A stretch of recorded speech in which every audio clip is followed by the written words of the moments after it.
नोएडा में हुए देशव्यापी प्रदर्शन के दौरान बड़ी संख्या में मजदूरों को गिरफ्तार किया गया था। लगभग 400 से अधिक मजदूरों को गिरफ्तार किया गया था और अभी तक बहुत सारे लोगों को जेल में डाला गया है। एनएसए जैसी गंभीर धाराएं लगाई गई है और कुछ नाबालिग को भी गिरफ्तार किया गया है। मजदूरों की आवाज दबाने की कॉन्स्पिरेसी है इस देश के और उस इलाके के पूंजीपतियों के साथ मिलकर एक तानाशाही चलाने की, और कॉन्स्पिरेसी है इस देश में सच की आवाज उठाने वाले सब लोगों का मुंह बंद करने की। जितने लोग काम कर रहे थे, इन कंपनियों पे फाइन लगना चाहिए जो इस तरीके के काम कर रही थी। और सरकार और कोर्ट के सोए में जब न्यूनतम मजदूरी निर्धारित हो रखी है तो कम वेतन और अधिक काम क्यों करवाया जा रहा है। नोएडा में बड़ा प्रदर्शन हुआ, काफी लोगों की गिरफ्तारी की गई और एक एलिगेशन देखने का मिला था यूथ का। लगभग 40-50 हजार यूथ सड़कों पर उतरा था। किस तरीके से कंपनियों के शीशे लोगों। देश दुनिया की हर बड़ी खबर के लिए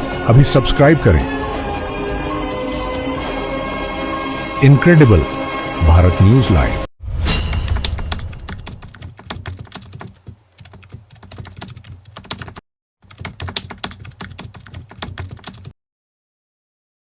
अप्रैल 2026 में नोएडा में हुए देशव्यापी प्रदर्शन के दौरान बड़ी संख्या में मजदूरों को गिरफ्तार किया गया था। लगभग 400 से अधिक मजदूरों को गिरफ्तार किया गया था और अभी तक बहुत सारे लोगों को जेल में डाला गया है। एनएसए जैसी गंभीर धाराएं लगाई गई है और कुछ नाबालिग को भी गिरफ्तार किया गया। ये बहुत बड़ा एलिगेशन था सर। और जिस तरीके से योगेंद्र यादव जी आप तमाम मुद्दों पर बात करते रहे हैं और ये मजदूरों की हकीकत देश के सामने आई थी।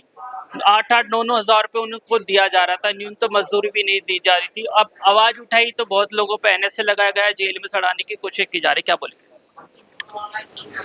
मैं समझता हूं कि नोएडा में अप्रैल में जो आंदोलन हुआ, स्वतः स्फूर्त जो मजदूरों का आंदोलन था, जो बिल्कुल जायज मांग के लिए था, जो देश के कानून के हिसाब से था, उस पर जिस तरह से ये षड्यंत्र मढ़ा गया है।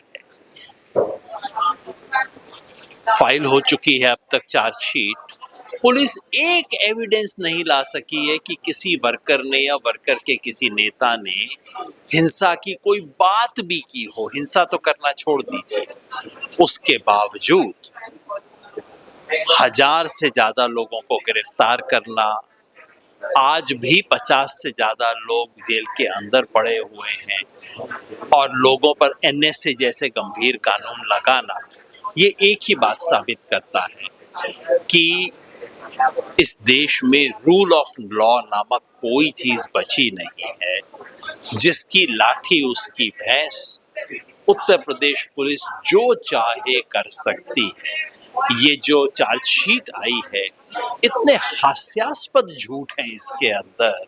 पुलिस खुद ही एक नहीं कई लोगों की अरेस्ट की तारीख तो अलग अलग बता रही है। जहां से बरामदगी दिखा रही है वो असंभव है, सारी एविडेंस दबा रही है। तो मैं समझता हूं ये कॉन्स्पिरेसी का जो आरोप है, ये अपने आप में कॉन्स्पिरेसी है।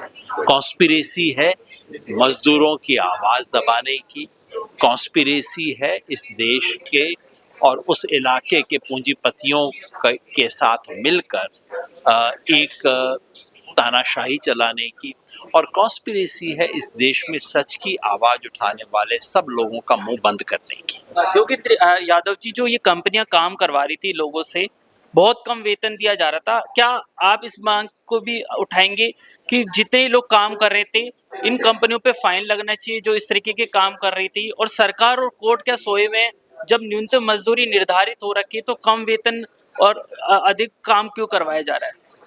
अब इसको तो उत्तर प्रदेश सरकार ने खुद मान लिया ना भाई। कॉन्ट्रैक्टर कुछ सस्पेंड हुए, सस्पेंड क्यों हुए? सिर्फ क्या उन्होंने किया था बताइए, लिख के बताइए, क्या उनका दोष था? और क्या सरकार की कमेटी ने खुद नहीं मान लिया कि जो वेजेस 2014 में बढ़ने चाहिए थे, 17 में बढ़ने चाहिए थे, 19 में बढ़ने चाहिए थे, 24 में बढ़ने चाहिए थे, वो नहीं बढ़े? सरकार खुद मान रही है। तो अगर वो था तो बताइए किसका दोष था? जो वर्कर खड़े हुए थे उनका दोष नहीं था। जिसने उनको वेजेस नहीं दिए वो कौन था? क्या दोष था? कौन उसका दोषी है? बताइए तो।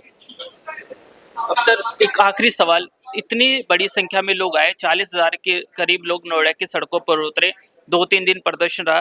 कोर्ट में पुलिस की कह रही कि ये सुनियोजित तरीके से भीड़ इकट्ठा करने की कोशिश की गई है और तोड़-फोड़ भी वहाँ पे काफ़ी जगहों पर की गई है। तोड़फोड़ हुआ, लेकिन चार्जशीट में पुलिस एक भी एविडेंस क्यों नहीं ला रही? वहां वीडियो थे, वहां ड्रोन था, वहां सब कुछ था, तो पुलिस वो ड्रोन की फुटेज क्यों नहीं दिखा रही है? वो वीडियो क्यों नहीं ला रहे हैं? क्या उस वीडियो और ड्रोन की फुटेज में कुछ ऐसा है जो पुलिस छुपाना चाह रही है? ये 8-10 व्हीकल जो जलाए गए, पुलिस के व्हीकल जलाना एक गंभीर अपराध है। क्यों नहीं हम जानना चाहते कि वो किसने किया? क्यों ड्रोन में दिखाई नहीं देता? क्या वो क्या हो रहा था? क्यों नहीं किया जा रहा? मेरी उम्मीद है कि ये सवाल उनसे पूछे जाएंगे। क्या आपको लगता है जो ये तमाम लोग जिनको अभी गिरफ्तार किया गया है, क्या उनको जल्दी बेल मिल सकती है? क्योंकि धाराएं बहुत गंभीर लगाई गई है, कुछ-कुछ लोगों पर तो मल्टीपल एफआईआर्स लगाई गई है।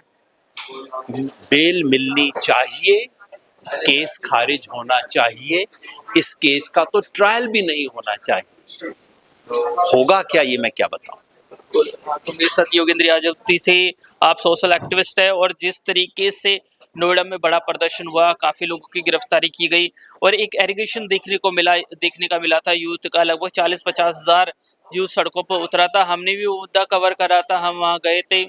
हमने देखा था किस तरीके से कंपनियों के शीशे लोगों ने तोड़े हुए थे, गमले फेंके हुए थे और मास एग्रेशन दिखा था, किस तरीके से आगजनी हुई थी। नोएडा की अधिकतर बड़ी-बड़ी कंपनियों में कई सेक्टर्स में तोड़-फोड़ की गई थी और काफ़ी लोगों को गिरफ्तार किया गया है। बहुत सारे ग्राउंड बेसिस पे लोगों को गिरफ्तार किया गया है, लेकिन फॉल्स केसेस भी काफ़ी सारे लोगों पर इम्प्लीकेट किए गए थे।